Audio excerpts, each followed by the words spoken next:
Also, I wanted to talk about the restaurant for sure. Like, Okay. as far as like the startup, like how did that get into play? Like, how did you start up the restaurant? Okay. So throughout the years, like I told you guys, I'm a hustler. I'm gonna figure out some way to get some money, and a lot of restaurants typically fail within the first 1 to 3 years. Why? Why do you think? Well, studies show a lot of people lack the actual mathematics that go behind a restaurant, and that goes into from the recipes. If you know each let's say you sell a dish of rasta pasta now, and dine-in spots it's a little bit easier because everything is kind of like per head, per plate. So like in dine-in restaurants, it's like, okay, we know that a half cup of penne per order for rasta pasta. Now we got 1/4 cups peppers. Okay, now we're using 1 cup of the rasta pasta sauce. Like, it's very strategic. Everything in culinary has to be calculated. School, it taught me how to do mathematics of recipes. Whereas like everything has to be broken down into a measurement where it's like, okay, this is 80 cents worth of asparagus, this is $2 worth of salmon, and then okay, so now if the meal costs $10 on the back end cost wise, how do we charge for it to make money? So now we need to be charging at least $30 because we got to charge the $10 is already gone for the inventory that we use. Someone's preparing the food. Right now, minimum wage is $15 an hour. Yeah. It's not going to take them an hour, but let's say that dish takes 30 minutes to prepare. So now we at $7.50. So we at $17.50 because I paid them to prepare that item. They're on payroll. They're on the clock right now. It's not like I'm paying them literally for each dish, but you have to account for it. So now you're at $17.50. So now we sell it for $30. We make $13.50 profit after the labor and the cost of goods. That's pretty good. So now for every $30 salmon rasta pasta plate you sell, you make $13.50. Now that's something that you can grow profit off of because okay, well we sell 100 of these. Okay, we made $13,000. Whatever, maybe I'm not thinking about right now, but let's say we sold 10, we made $35. Okay, so every 10 orders make $135. Okay, we sell 100 a day. Okay, so now we had $13,500. Right. Okay, so we know of rasta pasta every day we could possibly make $13,000 if we sell 100 orders at this measurement precisely. That's something that you can grow a business off of. Now, 90% of people who open a restaurant, in my experience, they don't have much knowledge behind it. They want to hire a chef, or they got an aunt, uncle, grandma, cousin who recipes they want to use, or they plan on bringing in people or hiring people. Sometimes chefs open up their restaurants, but it's very rare. Like, usually there's someone who got the money and someone who got the experience. Usually the person who got the experience doesn't always have the money. The person who has the money doesn't usually always have the experience. That's why I believe in business partners. Come together. Yeah. It's like where I lack, you pick up. Where I pick up, you lack, we come together. But it's like, it's so much technical things behind it. Now it's like, okay, you got the food cost, got staffing. Most places are either understaffed or overstaffed, which can kill you. If you're understaffed and you're getting an influx of orders and customers, you can't handle volume.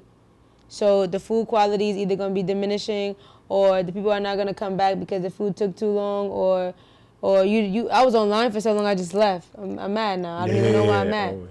You take it too long because you got one person in the front and the girl got to go run in the back now. Yeah, like the food, and they got people come online. on, are you serious? Yeah. How long? Like one person, but there's places like that.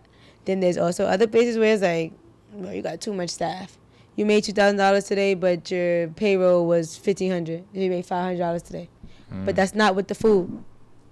All the orders you did, that food came from the inventory. How much inventory did you spend? Okay, that $500 is gone. So what you in the negative? What you at $2,300? You negative $300? You're not making anything, or you didn't make anything today, but tomorrow's gonna be the same process because nothing's changing. So over the years, I've met a lot of people who like, yo, I got a restaurant. That's just doing bad. You think you'll come in, this and that, and a restaurant consultant became one of the services that I offer. Usually I would do it for like a point in time. I ask them like, realistically, like, how long you think you need to get this place in order? They say, I don't know. You tell me. Okay, well, what's your budget? Because honestly, you got to pay to play. If you don't know how to do it, you don't know how to fix it, you don't plan to come in to do it and fix it. You got to hire someone to do it. Yeah. I got you. I'll whip your place in shape. No problem. What you need, or this is what you have, and this is what you need. So, This is what you have. I got what you need. Let's put it together. so what's the turnaround things? Like, what do you go for first? Like, essentially, like, my fault, bro. Do you have any questions? Nah, 'Cause go I haven't ahead, asked you a bro. lot of questions. Nah, I was gonna say like the restaurant consulting kind of drifted into how I had come into my own place now. Yeah. Where it was like, all right, let's say I come in with you. Some places are like, listen, this is a brand new spot. We haven't opened yet, but we open it in 6 weeks, and we don't know what equipment we need to buy. We don't know where are we going to look for staff, and if we get the staff, how to train them. You know, they just like, but we got the money, we going to pay for the stuff. Let us know what we need. I'm like, okay, no problem. My first restaurant consultant job, I'm like, listen, this is the menu you want to sell. They're like, we want to do wings, fries, simple. They want to be a chicken spot. I got you. I got you. We need deep fries. We need a chicken box for the warmer. We need a hot box for the back.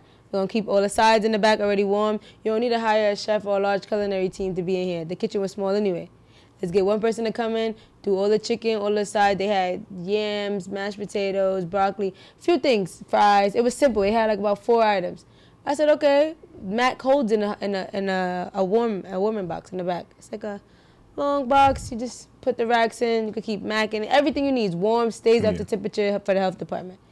You don't need someone cooking all day. Mm-hmm. You got to work smarter, not harder, you know? And they had a certain budget they need to work with. So I said, okay, give me 6 weeks. 6 weeks to grand opening. I'll make sure we have the staff. I'll make sure we have all the equipment. I'll make sure they're trained on the recipes. I actually made the recipes for them because they knew what they wanted to sell, but they had no recipes. No sauces. So we made the sauce recipes. And then I was like, you know what? I could do this. I mean, I have 60, 100,000 to go dump on a spot and wait to make my money back, but I actually do know how to kind of maneuver in the restaurant field. So that incident ended up turning into like maybe about 2 or 3 other locations, different people reaching out to me. Some of it was like remote, some of it was hands-on. And over the years, I was like, I enjoy doing this, but I want more. Like you telling me that I could come in and really structure your spot in a way where you can make hundreds of thousands of dollars, potentially millions of dollars. And I just walked away with the salary I charged you for the last 6 weeks to 6 months. You know what I'm saying? Like, it started being more of a, like, pride kind of thing. It's like having a baby and giving up for adoption. You know you got a baby somewhere out there, and it's just like you have no part of their life. I'm like, nah, I don't really like this. So I got presented another opportunity where it was like, listen, we would like for you to come on. We don't really have the money to pay you. We're paying out of pocket for this place. We're in a negative. Like, I'm talking about the partners were using their own funds to still fund the business, and it was just depleting everyone. So I'm like, oh, this ain't making no sense. You want me to come on, and you don't got the money to pay me. Well, what are you talking about? Why are you even contacting me? Right. So I was like, you know what? I'm getting older. Like, I just like, you know what? Let me see if they will go for this proposition. So I was like, look, I'm looking for something more long-term, especially since this spot was, like, a little bit more in my area expertise. It was soul food American cuisine. It was located in Brooklyn. You know what I mean? Like, I was familiar with the owners on the sense of a friendship kind of thing. The other opportunities were strictly business. So, like, I personally, know you guys.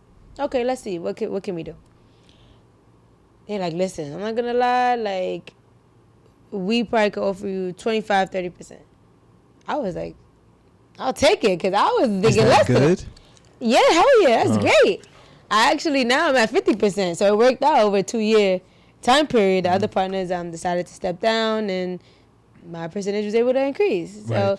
But that's kind of how I ended up with the restaurant that I have now. It was owned previously by just a group of people who just could not get it to function, and I'm like, are you crazy? Like, this is a gold mine. Like, how? Like, but it goes back to knowledge. You can have the funds and the money to do something, but it doesn't mean you know how to do it. Right. You need the right team. So what advice would you give somebody who they want to be a chef, like they good at the cooking, but they just don't understand that business background? Like, they open a restaurant, like the food is good, but they're mainly doing the cooking, like they're on the stove, but they don't understand the math that goes behind, like, keeping a restaurant running. So then the food is good, but then they end up going underwater. Yeah. Honestly, that is a lot of chefs and culinary artists that I know, like, personally, because and I've done it a lot over the years where it's like, all right, someone wants to have a booking, and I'll say, you know, where are you getting these numbers from? A lot of the times I ask people like, where are you getting these numbers from? And they're like, oh, well, you know, I figure it costs this much, and it's like they're just pulling numbers out of the air. I feel like you can't just go through life like that. Like if you want to be a chef or a barber, a hairstylist, anything, you really gotta know your numbers. Like numbers make the world go round. That's what we be talking about a lot of times. You gotta know your numbers. If you don't know your numbers, you lost. Cause you could say, oh, we made $1 million, but your overhead was 700,000, so you made 300,000. You know, so it sound good, but you didn't really make $1 million. So if you know your numbers, then you know everything else. It'll fall in line. But I'll say from a chef standpoint, like someone that wants to get into culinary, I would just say there's a lot of opportunities now with social media. You can go on YouTube. You can even find on Instagram, Google. Like you can Google like recipe mathematics or like how to break down a recipe, cost of goods recipes, and it's an equation, and it's like knowledge. You gotta want to know it. I'm tired of the excuses like, oh, I don't know. You didn't want to know. At this point, we got TikTok. TikTok is a Google. TikTok it's a Google at this point, and I don't even be on TikTok, but I heard. So I'm like, I feel like if you don't have the knowledge or you're lacking the knowledge, then you just don't want to know. You know. So, me, I'm someone that I want to know. I'm asking questions. I'm trying to figure it out, and I did go to culinary school, which cost a lot of money, which sometimes I feel like I didn't really probably need to go, but it did help me kind of accelerate. Like I learned. They teach you the business background in culinary. Yes, that's why. Yes, that makes sense. That's why I learned it. That's why I learned it. Yeah, like there's a lot of certain things, like because I just did a video that's actually going viral right now on Instagram where I was like, I spent $40K on culinary school to cook mac and cheese, and right now it's at like, I think it's at like $30K on Instagram, and people's like, oh, well, you make really good mac and cheese, and they just like, oh, well, do you feel like it was worth it? And I'm just laughing because I'm just like, it's controversial because it's like I can make so much stuff, and this is what people want to order. It also could be me changing my audience and my customer base, but I feel like if it's working, why change it? Yeah, it's just saying like culinary school. It taught me a lot, but it also like it costs a lot of money, and I could have probably figured it out too. But like I said, you pay to play. I took someone for 6 months, and I learned things that people that I know been in culinary for 10 years don't know. And now you're able like to the equation. People. Yeah, it's like still like I don't know how to break down a recipe. Well, that's why you charge it $1,500 for a booking, and it costed you $500. It cost you $1,000 for the goods. Damn. Now let's say you needed 1 or 2 people to help you, but you made $200-$300. You could have charged them what they were supposed to be charged. And they either decided to do it or not do it, and you would have never lost anything. But do you know that feeling when you undercharged, or you charged but you didn't make that much, and you like, damn, if I would have just took the time out to really just do my numbers or take the time out to give them an actual quote, we wouldn't be here. Yeah. So I know a lot of people that's just like, they don't want to know the knowledge. Like that's just the truth about it. They don't want to know the knowledge. So for the most part, I'm gonna figure it out. I'm gonna keep it to myself. I don't want to be in the kitchen for 30 years. Yeah. I'm not gonna say I despise those people, but it's like I despise the fact that you haven't grown. Because it's like, how do you grow and you've been running your business for 30 years? Like honestly, like you don't have anything else you want to do with your life. Like, and I know that you probably enjoy it. Like me, sometimes I had to catch myself in the kitchen. Like I be about to make a mac and cheese or about to do this, and then like, you know, my partner or one of my cashiers would be like, "What are you doing? What are you doing?" And I'm like, "Oh, I'm just gonna make the mac and cheese real quick." No, why? Because before you know it, 10 years you look up, you've been in this kitchen every day, all day running it. If you step away for vacation, the food quality now diminishes, or you can't actively portray what you need done to other people. So now instead of replicating yourself, you're running yourself into the ground. So right now for me, I just been on some, you know what? I'm stepping back. I'm turning 29 next week. And I said, like, I don't want to be retired, but I do want to retire from needing to be the end-all be-all in the kitchen. Yeah. Like, I don't want to have to be the go-to where I have to make everything, or if I don't make things, it doesn't taste properly. Right. So I decided to take a step back and say, you know what, for this next year, it's going to be uncomfortable, but I got to actively learn to communicate what I need done. I need to actively learn to try to teach these people how I want them to work. Yeah. Train them the way I work, how I think, you know. And not everybody's gonna work like you, but you can train them to the best of your ability. Yeah. And honestly, if I'm not gonna say that everybody can't work like you, because the staff that I have at Brooklyn Chckn and Lbstr, like once I kind of go through the steps with them and show them like this is how I think.